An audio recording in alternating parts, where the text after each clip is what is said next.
자, 안전공학 개론에 대해서 해보겠습니다. 이번 시간에는 우리가 작업을 하다 보면은 좀 사고가 특히 많이 발생하는 장소들이 있죠. 그 중에서 밀폐 공간 작업. 우리가 밀폐되어 있는 공간에서 작업을 하는 것은 상당히 위험한 일이죠.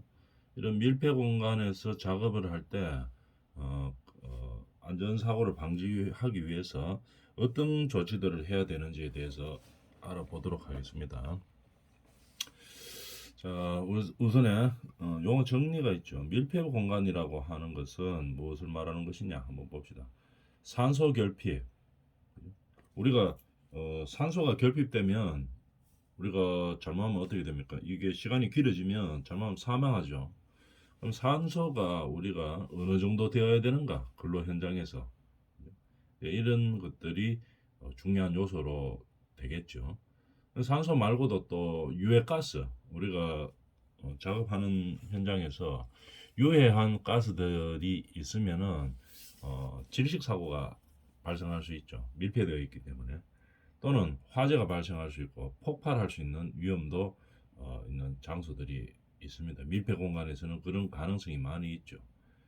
그래서 정의를 내려보면 밀폐 공간이라고 하는 것은 산소 결핍이나 유해가스로 인한 질식, 화재, 폭발 등의 위험이 있는 장소를 말하는 겁니다. 이거는 어떤 법률의 규정에서 정해져가 있죠. 별표 18에서 정해져 있는데 정의는 이렇게 하고 있다는 얘기죠. 산소 결핍, 유해가스로 인한 질식, 화재, 폭발 등의 위험이 있는 장소를 밀폐 공간이라고 합니다. 자, 유해가스나 산소 결핍의 위험성이 있는 것, 이걸 갖다 밀폐 공간이라고 한다 이 말이겠죠. 유해가스는 말 그대로 뭡니까? 인체에 유해한 영향을 미치는 가스죠. 물질을 말하는 겁니다. 주로 어떤 것들이 있습니까? 주로 일산화탄소, 연탄가스 말하는 거죠. 연탄가스 같은 거, 일산화탄소, 그다음에 뭐 탄산가스, 그다음에 황화수소 이렇게 되어 있죠. 그러니까 우리가 근로 현장에서도 말고 일단 우리가 생활 속에서도 일산화탄소들을 많이 접할 수 있죠. 그래서 일산화탄소 생활 속에서도 이게 너무 밀폐된 공간에서 마시면은 큰일 납니다. 그래서 항상 조심해야 되겠죠. 유해가스, 탄산가스, 일산화탄소, 뭐 황화수소. 우리가 뭐 캠핑 같은 거 갔을 때 뭐 이 석가탄 이런 거 태우죠. 떼어가지고 뭐 고기도 구워 먹고 조개도 구워 먹고 뭐 이렇게 하죠. 근데 이게 외기에 있으면 좀 덜한데 실내에 있다든지 아니면 뭐 저 텐트 안에서 뭐 그런 걸 구워 먹는다든지 이렇게 하면은 이 잘못하면 일산화탄소 중독되죠. 그래서 생활 속에서도 좀 많이 조심해야 되는 부분입니다. 하여튼 이런 유해 가스들을 이렇게 정의하고 있다 이 말이겠죠. 그럼 적정 공기. 적정 공기는 어떤 것을 적정 공기라고 하느냐? 유해가스나 산소가 어느 정도 있어야지 적정한 공기라고 보냐 이 말이겠죠. 산소는 우리가 흔히 말하는 농도가 있죠. 18% 이상이 돼야 되는 겁니다. 산소의 농도가 18% 이상에서 23.5% 미만이 되어야지 적정 공기라고 이야기하는 겁니다. 일단 산소의 농도가 너무 떨어지면 안 되겠죠. 18% 이상이 돼야 되는 거죠. 그 다음에 23.5% 이하가 되어야지 적정 공기라고 이야기합니다. 산소는 그렇게 용도를 유지하고 있어야 되고 유해가스인 것들에 대해서 알아봅시다. 유해가스 중에서 탄산가스 농도는 여기 있죠. 1.5% 미만이 되어야 됩니다. 탄산가스는 1.5% 미만. 그 다음에 일산화탄소는 ppm으로 보통 우리가 단위를 표시합니다. 일산화탄소 농도는 30ppm 미만이 되어야지 적정 공기라고 이야기합니다. 황화수소는 10ppm 미만을 적정 공기라고 이야기하는 거죠. 그러면 우리가 작업자가 밀폐된 공간에 작업을 하러 들어갈 때 산소와 유해가스를 측정을 그럼 반드시 해야 되겠죠. 작업하기 전에. 측정 수치가 어느 정도 나와야 되냐? 이 기준에 맞아야 되는 겁니다. 산소 농도가 18%에서 23.5% 사이여야 하고, 산소 농도는. 그다음 유해가스 중에서 탄산가스는 1.5% 미만, 일산화탄소는 30ppm 미만, 황화수소는 10ppm 미만의 수준을 유지하고 있어야 됩니다. 그래야지 이것을 적정 공기라고 한다는 얘기겠죠.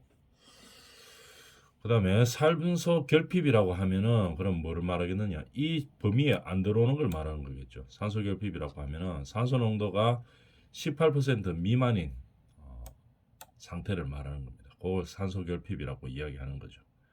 그럼 산소 결핍증은 뭐냐? 산소가 결핍이 어떤 상황입니까? 산소 농도가 18% 미만인 상태에서 그런 공기를 들이마심으로써 발생하는 증상, 이것을 산소 결핍증이라고 한다는 얘기겠죠. 이렇게 용어 정리를 해봤습니다. 밀폐 공간의 정의에 대해서 알아봤고, 유해가스란 무엇이냐? 이제 해야 되는 거겠죠. 밀폐 공간이라고 하는 것은 뭐다? 산소 결핍이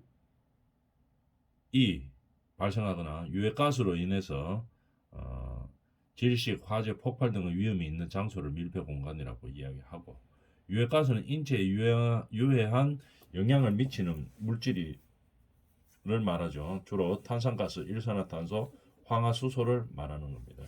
적정 농도, 이게 중요하죠. 제일 중요한 게 되겠죠. 적정 농도는 어떻게 돼야 되느냐? 산소는 18% 이상 23.5% 미만, 그 다음에 유해가스인 탄산가스는 1.5% 미만, 일산화탄소는 30ppm 미만, 황화수소는 10ppm 미만이 된다 하는 거 알아놔줘야 되겠습니다.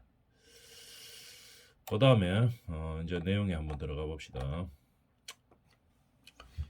이런 위험한 밀폐 공간 내에서 작업 시에 뭐 어떤 조치를 해야 되냐 이 말이겠죠. 이런 밀폐 공간에서 작업을 할 때는 항상 이 안전사고에 조심해야 되겠죠. 그래서 안전사고를 방지하기 위해서 어떻게 하는지 한번 알아봅시다. 뭐 어떤 조치들을 시행해야 하고 수립하고 시행해야 되는지 알아보는 거죠. 자, 사업주는 이 사업주가 다 해야 되는 겁니다. 이거. 근데 자기가 직접 못하니까 안전관리자나 이런 사람들에게 위임을 해서 이제 일을 하라고 시키는 거겠죠. 그 책임은 해야 되는 의무는 누가 있습니까? 사업주가 있는 거죠. 그래서 이렇게 누가 해야 되느냐? 법규에는 정확하게 딱 나오는 겁니다. 사업주는 이렇게 나오죠. 정확하게. 다 사업주는입니다. 자, 사업주는 어떻게 됩니까? 밀폐 공간 작업 프로그램을 수립하여 시행해야 되는 겁니다. 밀폐 공간에서 작업하려고 하면은 밀폐 공간 작업 프로그램을 수립하고 시행해야 되는 거겠죠. 밀폐 공간 작업 프로그램이 뭐냐? 이거죠. 봅시다. 사업장 내 밀폐 공간의 위치를 파악하고 관리 방안을 수립하고 시행해야 돼요. 수립해야 되겠죠. 그러니까 작업장 내에서 밀폐 공간의 위치가 어디인지 위치를 파악하고 그 다음에 어떻게 관리할 것인지의 방안을 수립해야 되는 겁니다. 그 다음에 밀폐 공간 내에서 질식, 중독 등을 일으킬 수 있는 유해 요인을 파악하고 관리해야 되겠죠. 우리 사업장에 있는 이 밀폐 공간에서는 어떤 질식 또는 어떤 중독 사고 등이 발생할 수 있는 가능성이 있다. 유해 요인과 위험 요인이 우리 현장의 밀폐 공간에서는 뭐 어떤 것들이 있는지를 파악하고 관리해야 됩니다. 현장마다 발생할 수 있는 유해 요인들은 조금 다르죠. 뭐 어떤 밀폐 공간인지, 한계가 어느 정도 되는 밀폐 공간인지에 따라서 어떤 사고를 발생하는지가 조금씩 다릅니다.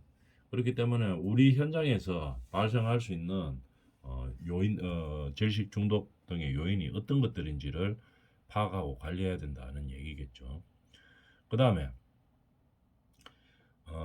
이런 질식이나 중독을 일으킬 수 있는 유해 위험 요인들을 그 공간에 작업을 할 때는 어떻게 합니까? 이런 유해하거나 위험한 요인들을 작업할 때 뭐에 필요한 사항에 대한 확인이 필요하겠죠. 이런 유해 위험한 요인이 있는 밀폐 장소에서 우리 근로자들이 작업을 하게 되기 때문에 작업을 하기 전에 항상 뭐가 필요한지, 필요한 사항이 뭔지를 확인해야 되는 겁니다. 예를 들어서 뭐 환기가 필요하다, 또는 뭐 산소 마스크가 필요하다, 그 다음에 뭐 외부 공기 주입이 필요하다, 그 다음에 작업할 때 뭐 몇 분 이상 하면 안 된다, 몇 분 작업하고 나서 환기시키고 난 다음에 또 작업해야 된다, 그 다음에 안전조치는 뭐 어떻게 해야 된다, 잘못해서 뭐 유해 요인 중독된다든지 질식된다든지 했을 때 어떻게 구출을 할 수 있는지, 이런 것들이 필요한 사항들이겠죠. 이런 것들을 확인해야 된다 이 말입니다. 그 다음에 교육을 시켜야 되겠죠. 밀폐 공간에서 작업을 할 때 뭐가 위험하고 위험 사고를 방지하기 위해서 뭐 어떤 조치를 해야 되고, 만약에 또 발생 시에는 어떤 탈출 경로와 어떤 방지 대책을 할 것인지, 이런 것들에 대한 교육을 시키고 훈련을 시켜야 되는 겁니다. 그냥 이 위험한데 그냥 근로자 보고 뭐 들어가가 하라, 뭐 안전 조치도 없이 이래 가지고는 안 되겠죠. 조치를 다 갖춰 놓고 그렇게 훈련을 시켜야 되는 겁니다. 그래서 밀폐 공간 프로그램을 수립해야 되는 거겠죠. 그렇게 해서 뭐 하는 겁니까? 근로자의 건강 장애를 예방하는 것이겠죠. 안전사고를 방지하고, 그걸 위해서 밀폐 공간 작업 프로그램을 수립하는 겁니다. 수립하고 시행하는 거겠죠. 그래서 이런 프로그램을 수립하고 시행하고, 그 다음에 밀폐 공간에서 작업을 시작하기 전에 확인해야 되겠죠. 확인해야 되는 사항들이 뭐 어떤 것들이 있느냐. 이런 근로자들이 밀폐 공간에 들어가서 작업하기 전에 반드시 확인해야 되는 것들이 어떤 것들이 있는지 한번 봅시다. 첫 번째로 작업 정보, 무슨 작업하는지를 알아야 되겠죠. 이 근로자들도 이 밀폐 공간에 들어가서 무슨 작업을 하는지, 작업 일시와 언제 하는지, 그 다음에 며칠 정도 하는지, 그 다음에 이 장소가 어딘지, 그리고 무슨 내용으로 작업을 하는지를 관한 작업 정보를 알아야 되겠죠. 그래야지 이 근로자들이 대처를 할 수가 있겠죠. 그래서 뭐 그 다음날 며칠간 우리가 이 밀폐된 공간에서 작업을 해야 된다, 이렇게 되면 어떻게 됩니까? 퇴근 후에 이 건강 관리가 좀 중요하겠죠. 컨디션을 좀 좋게 해야 되고, 그 다음에 뭐 어떤 기간 동안에서는 이 밀폐전 작업에서 하기 때문에 어떻게 뭐 순번을 정할 건지, 이런 것들도 이제 계획을 세워야 되기 때문에 어떤 작업을 하고 미리 좀 알아봐야 되겠죠.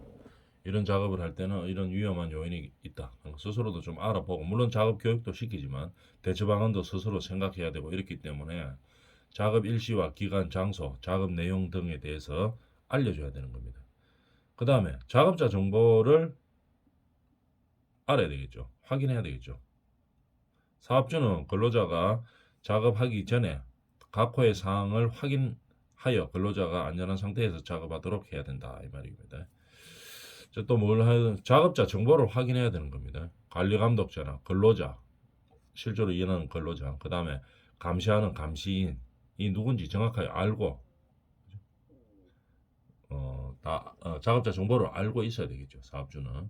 그 다음에 사업주는 반드시 이거 해야 됩니다. 두 가지.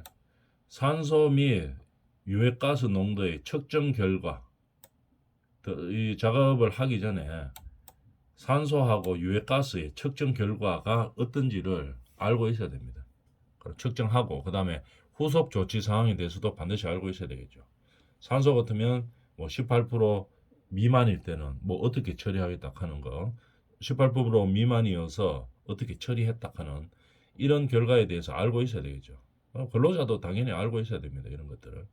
그 다음에 뭐 유해가스 일산화탄소 농도가 뭐 기준치에 적합하다, 측정해 보니까 이런 것도 분명히 측정해 가지고 알고 있어야 되겠죠. 사업주도 알아야 되고, 그 다음에 이 근로자들도 알고 있어야 되고, 그 다음에 뭐 적절하지 않은 유해 가스들은 어떻게 조치했다 하는 것을 반드시 후속 조치에 대해서 알고 있어야 되는 겁니다. 그 다음에 산소와 유해가스 농도는 이렇고, 그 다음에 이런 거 말고 또 기본적으로 밀폐 공간에서 가지고 있는 산소의 결핍 또는 유해 가스의 이 수준 측정치 말고 그거 이외에도 작업하다가 발생하는 유해가스가 있을 수가 있겠죠. 작업 중 불활성 가스나 유해가스의 누출, 유입, 발생 가능성을 검토해야 되는 겁니다. 혹시 작업하다가 어떤 유해가스가 불시에 작업 도중에 발생할 수 있는지, 그 다음에 발생했을 때 어떻게 후속 조치할 것인지, 이런 것들에 대해서 사업주는 조치를 취해야 되겠죠. 근로자도 어떻게 해야 되는지를 분명히 알고 있어야 되고, 이런 생각입니다. 그래서 밀폐 공간에서 작업하기 전에 이런 사항들을 반드시 확인을 해야 되겠죠. 그 다음에 보호구의 종류, 우리 현장에서 필요한 보호구가 어떤 건지, 예를 들면 산소 마스크가 필요한 건지, 아니면 뭐 송기 마스크가 필요한 건지, 아니면 그냥 이 마스크만 껴도 되는 건지, 이런 것들. 그 다음에 뭐 안면 보호가 필요한지, 아니면 그냥 뭐 보호 안경만 필요한지, 우리 작업장에서 필요한 보호구의 종류들을 알아야 되겠죠. 그 다음 비상연락 체계, 만약에 어떤 안에서 딱 문제가 생겼을 때 어떤 연락 체계로 우리가 이 상황을 피해를 최소화할 것인지, 이 비상연락 체계에 대해서도 알고 있어야 되겠습니다. 그래서 사업주는 밀폐 공간에서 작업이 종료될 때까지 지금 이 내용을 말한 거겠죠. 그래서 여기까지 2항의 내용을 해당 작업장 출입구에 뭐 해야 됩니까? 게시해야 되는 겁니다. 게시. 그래서 작업이 종료될 때까지 지금 금방 우리가 알아봤던 이 2항의 내용들을 게시해야 되는 겁니다. 요 게시하고 있죠. 그림에서도 보면 그 다음에 요 그림에서도 나오네요. 작업 시작 전에 반드시 뭐합니까? 산소하고 유해가스를 측정을 하죠. 그 다음에 그 필요에 따라서 공기호흡기나 송기 마스크 등을 착용하고 들어간다 이 말입니다. 그 다음에 산소 및 유해가스 농도의 측정에 대해서 한번 봅시다. 읽어보면 그러면은 이 산소 및 유해가스 농도 측정은 누가 하느냐? 그죠? 요 나와 있죠. 다음 각호의 어느 하에 해당되는 자, 이 사람들이 하는 겁니다. 이 사람들이 밀폐 공간의 산소 및 유해가스 농도를 측정하는 거죠. 아무나 측정하는 게 아니고 어떤 전문성이 있는 사람이 해야 되겠죠. 그래서 이런 자격을 갖춘 사람들이 근로 현장에서 유해가스 또는 산소 농도를 측정하는 겁니다. 그래서 적정 공기가 유지되고 있는지를 평가하는 거겠죠. 그럼 누가 하느냐 한번 봅시다. 일정 수준 이상의 전문 요건을 갖춘 사람들이겠죠. 관리감독자나 아니면 이 현장의 관리감독자 또는 안전관리자, 보건관리자. 이건 법률에 의한 거죠. 그 다음 법률에 의해서 안전관리 전문기관, 우리 현장에서 만약에 안전관리자나 보건관리자들이 없다 이러면 어떻게 됩니까?